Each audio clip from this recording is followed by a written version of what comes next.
Morning, welcome back to the channel, welcome back to the Love 500 and welcome back to an update on that fake Abarth. You all know about it, you all know what happened, but for those of you who don't, because I took the other 3 videos down, I'll explain why in a second, but for those of you who don't know, I'm going to tell you briefly what the situation was.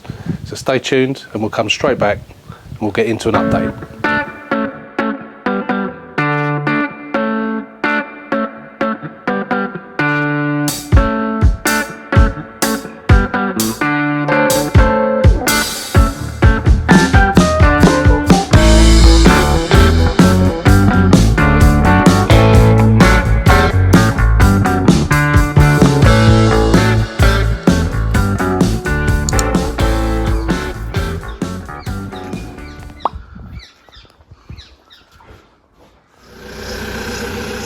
Off it goes, never to be seen again, thank God.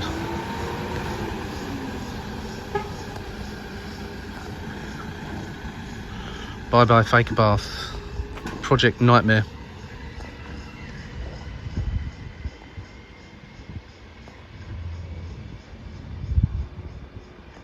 What a relief.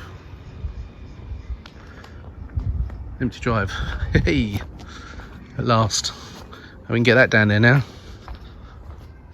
Oh, you don't know how relieved I am to get a shot of that piece of crap. All I've got to do now is get my money back. Hey!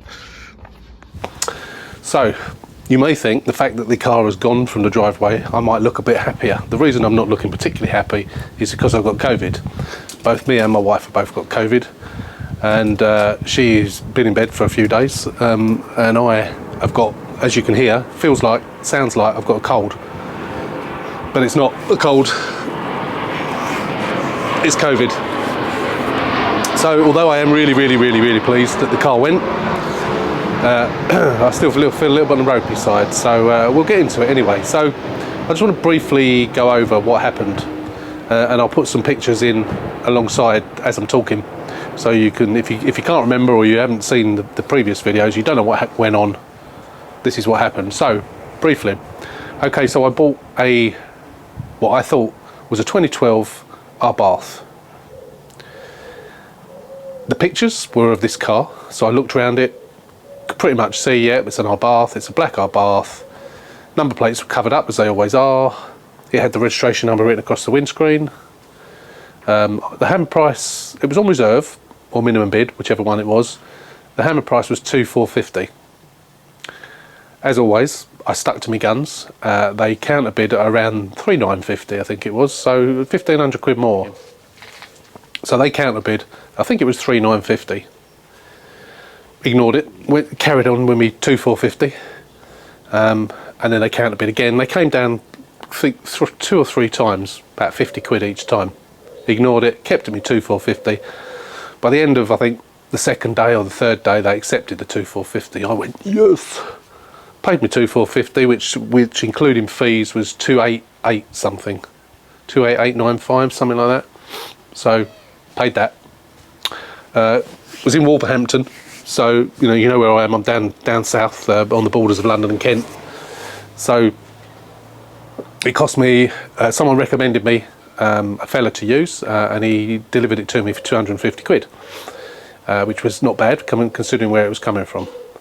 173 miles, I think it was, especially when you take into account the cost of fuel now. So yeah, 250 quid. It was locked with no keys, and when it came on the trailer, I bought myself a little kit to get it undone.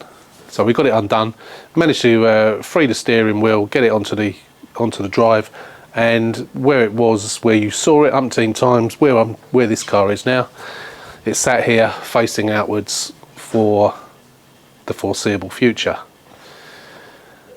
When I got it, the first thing I wanted to do was have a look under the bonnet. So I had a look under the bonnet, and what did I find? But a 1.2 engine. And then I thought to myself, something's not right here. Alarm bells were ringing. So based on that, I had a look around the car, I took the tape off on the back of the number plate, so unusually they covered the entire number plate up, not just the last three. Took that off, different registration number on it than there was on the car. On the front window, there was tape across the bottom of the windscreen. Behind that, in the car, which was of course locked, was the same registration number that was on the back of it. Completely different to the registration number of the car I had bought, or I thought I was buying, which wasn't Abarth. So this turned out, to cut a long story short, there was no turbo gauge, which I hadn't noticed in the pictures because the pictures were taken through the window, and I think the one picture that was facing that way, the steering wheel was in the way, so you really would have only literally seen the top of it, and I never noticed. I had no reason to think that it's not an Abarth, so I wasn't looking for things. Then I noticed, of course, it's got the sport gear knob, the sort of billeted silver gear knob with a red top, which comes from a Sport. The side skirts on it were Sport side skirts, not Abarth side skirts. So it had Abarth bumpers front and back. It had an Abarth hatch with the Abarth badges on it. It had Abarth seats. It had the Abarth steering wheel, airbag, all of that stuff. But it was a Sport that had been made to look like an Abarth, and I hadn't noticed. The pictures on the listing were of the car that I got. All the details, the VIN number, the details, the mileage, the year, and so on and so forth, was the Abarth, which I didn't get. Got onto Copart that very same day. Had an email exchange going backwards of, well, no, it took a few days actually before I got any response whatsoever. Made numerous phone calls to Copart, didn't really get very far. Eventually got emails, yeah, looking into it, blah, blah, blah. It went on. After about, so I did those videos, did the initial video, and then I did another 2 update ones. In one of those emails, in one of those videos, I read out an email that I got from Copart. Now, I shouldn't really have done that, because for a start I read out the person's name who'd sent me the email, so that wasn't really fair to them. And so sort of under, you know, GDPR, I shouldn't really have read that email out. So I had an email from them a couple of Fridays ago. Kind of lost track now of the dates, saying that, telling me, yeah, well, yeah, they were telling me to delete it.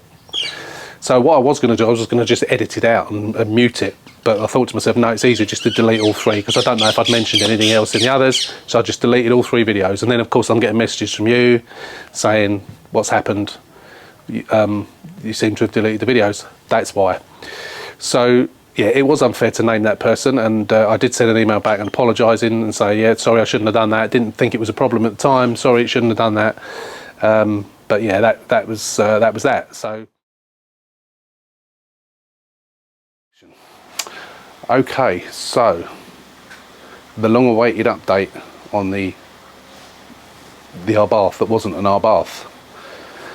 So what you've just seen before was I recorded that a good couple of weeks ago, and it's taken me until now to do the final update.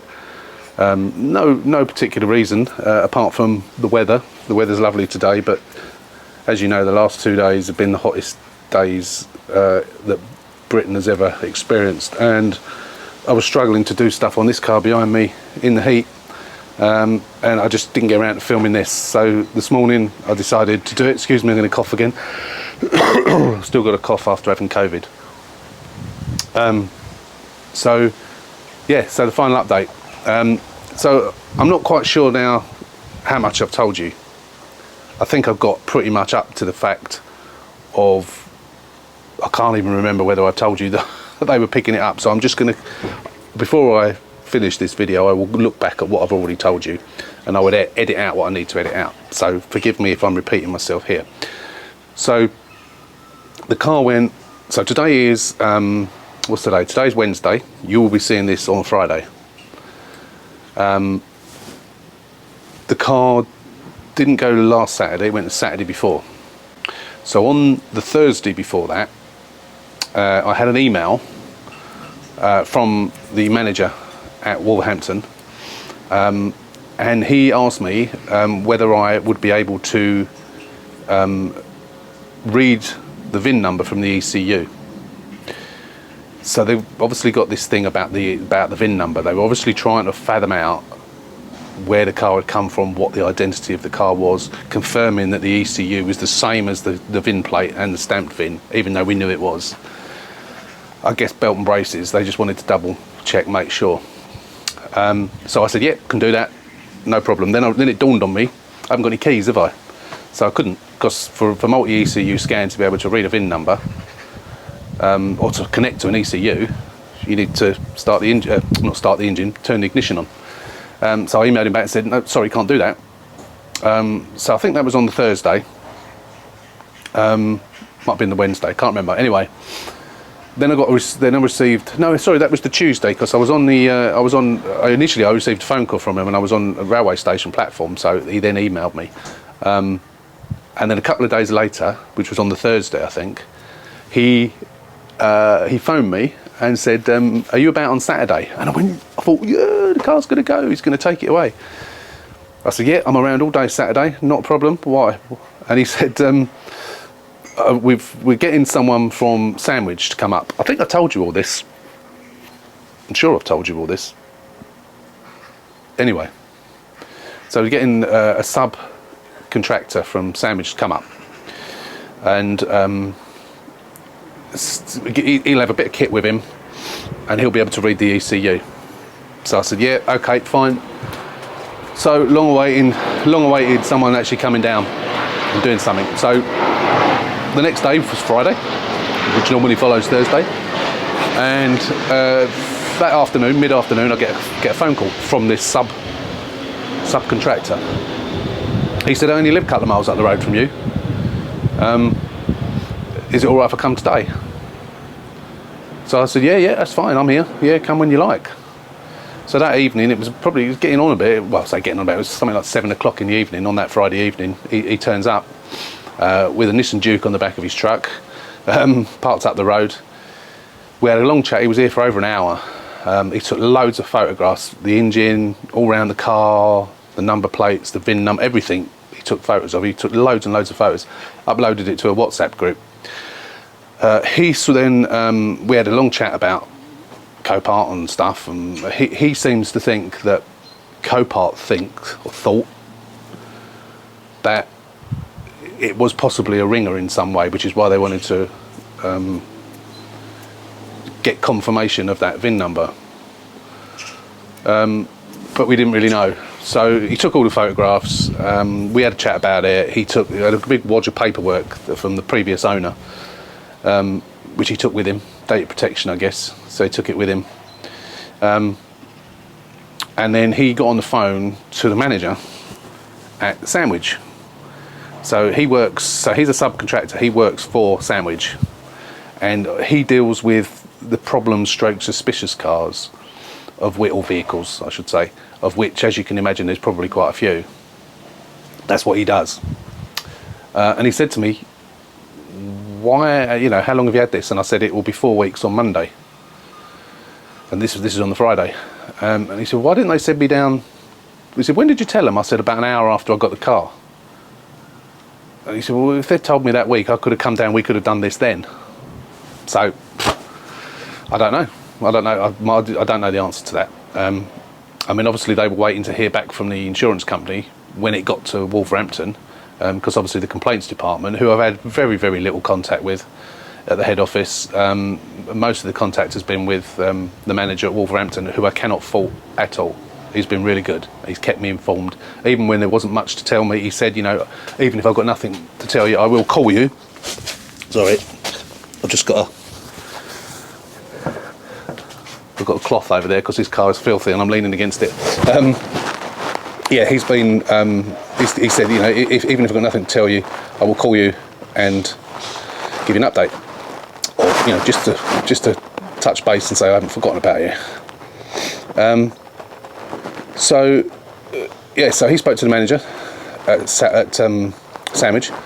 I could hear her on the phone and she was asking questions. He'd sent her all the photos on the WhatsApp group, so she'd obviously seen the photographs, come to whatever conclusion she came to, and then said to him to say to me, do I want the car? Do I want this car? And I said, nope, don't want it. It's got to go. Got to get rid of it. It needs to go. So she gave him the authority there and then to take it. job done. Well, almost. So again, that was fine. Carried on having a chat with him. He went off, and then he came Saturday afternoon, took it away. And you'll see the footage now of it going. Or you'll see the footage right at the very end of it actually going, but there's a couple of pictures or whatever that I took. But yeah, so it went. He towed it onto the back of the truck, took it away. That was on Saturday. He said to me, I said about storage and whatever. He said, no, you won't get storage. I said, did they not read my terms and conditions when I paid them that I charged storage?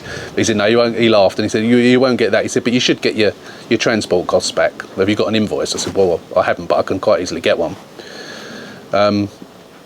So he said, yeah, you should get that back. So he went. So on Sunday, obviously they're not at work. The manager's not obviously at work at the weekend. On Sunday, I sent an email to the manager at Wolverhampton and said, obviously by now you know that the car's gone. It was taken back to Sandwich on Saturday, or it was taken from me on Saturday, and it will be going back to Sandwich tomorrow, i.e. Monday. Can you let me know when I'm going to get my refund? So he would have seen that email Monday morning. Monday came and went. Tuesday came and went. Wednesday came and went. So on Wednesday, I sent a text because he calls me. The manager calls me from a mobile number, so I had the mobile. So rather than ring him and bug him, I just sent him a text and said, can you let me know, when I'm likely to see the money? I thought would have heard from you by now. Didn't get a reply. Thursday came. Didn't get a reply until late Thursday afternoon. And if you've seen the Project Holly video where I was cleaning the seats, there's a couple of little snippets in there where I was doing a bit of time lapse and it switched off because he rang me on the mobile. I think that was on the Thursday afternoon. So we had a chat. He said, and I said to him, is there anything that you can tell me about, forget the YouTube, between you and me, is there anything you can tell me that, because I'm intrigued as to know actually what happened? And he actually said, this doesn't matter that I'm saying this on YouTube because there's no big secret, and he didn't tell me anything that I can't tell you. They don't know.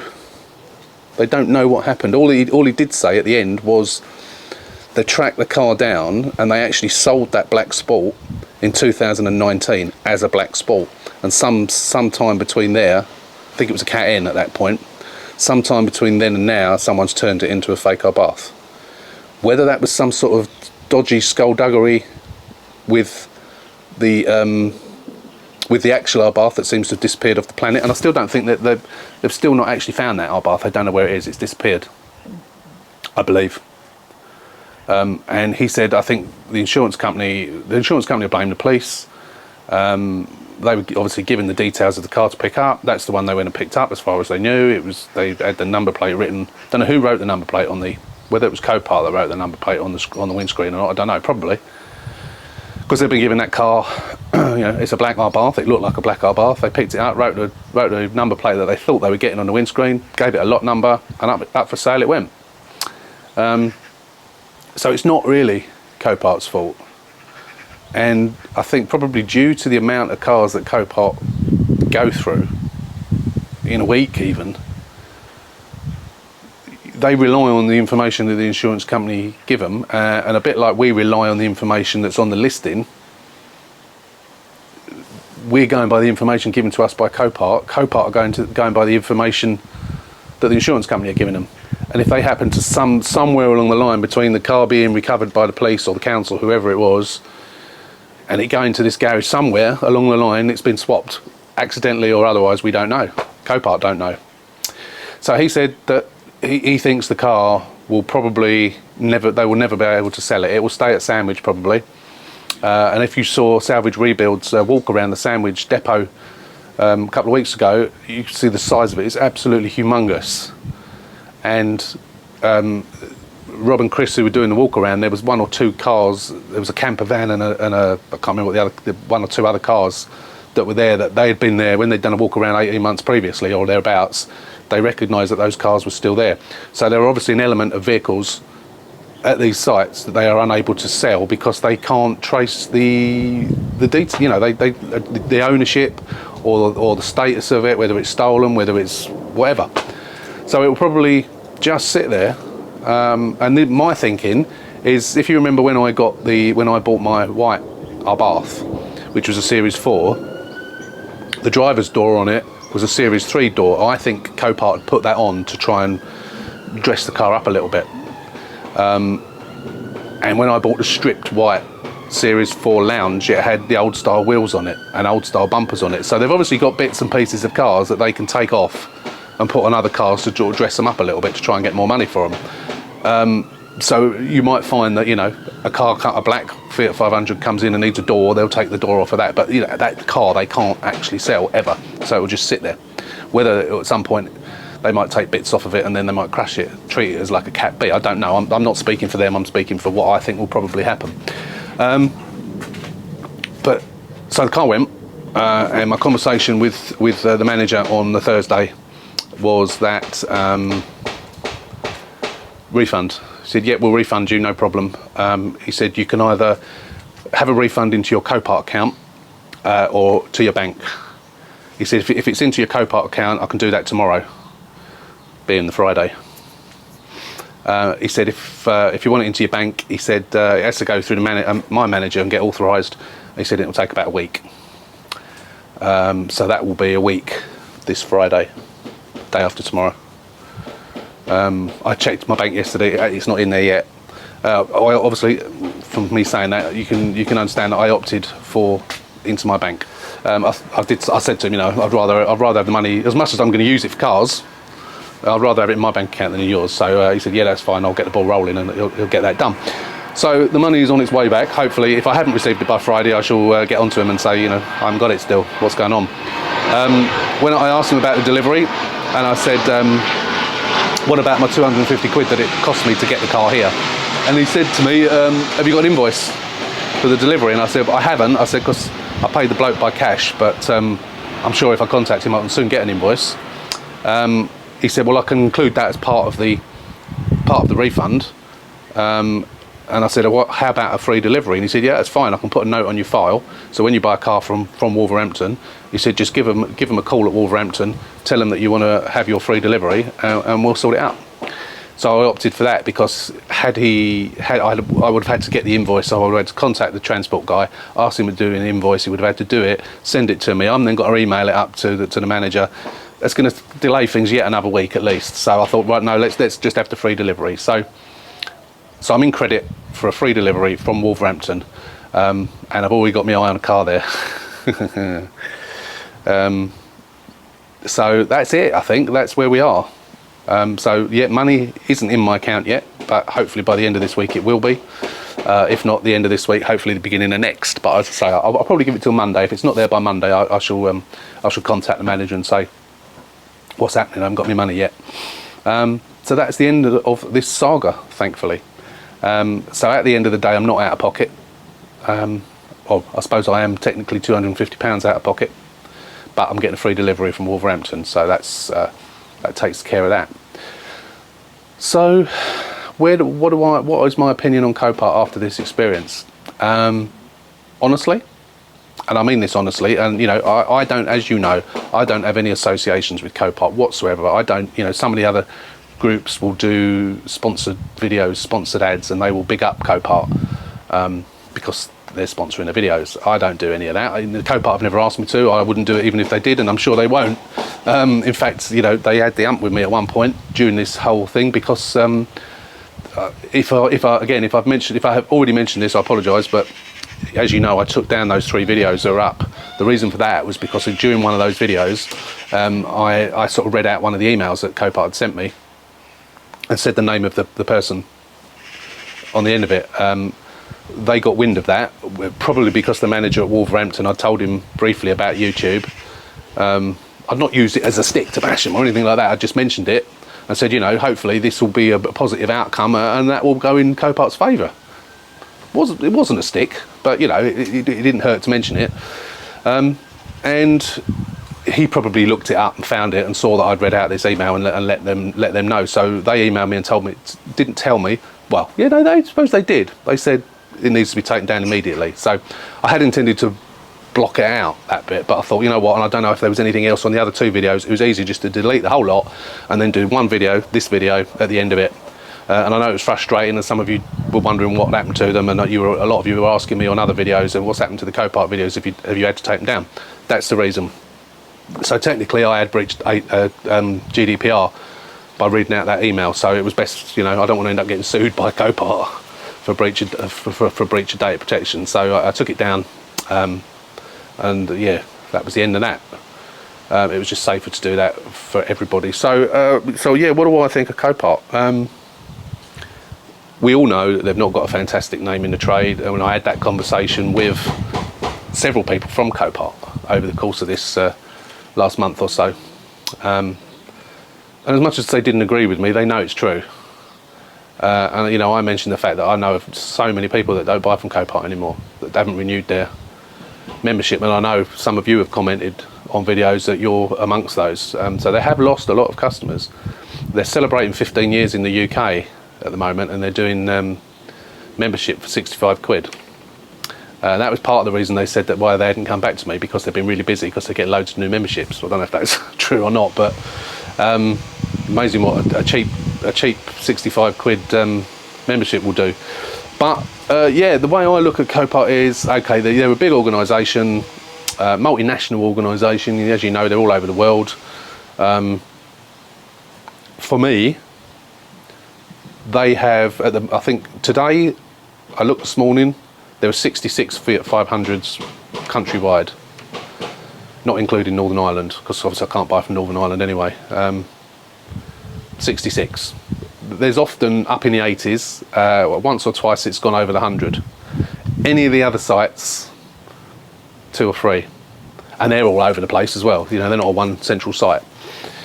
So it's a no-brainer, you know, as much as I do get watch lists, I get a watch list update from, I can't really remember who it is now, one of the other companies with our baths. I get occasionally, you know, maybe once a month, twice a month, a couple of times a week sometimes, I'll get an our bath come up, but I've never bid on them because I haven't got accounts with them. I've only got like a viewing account.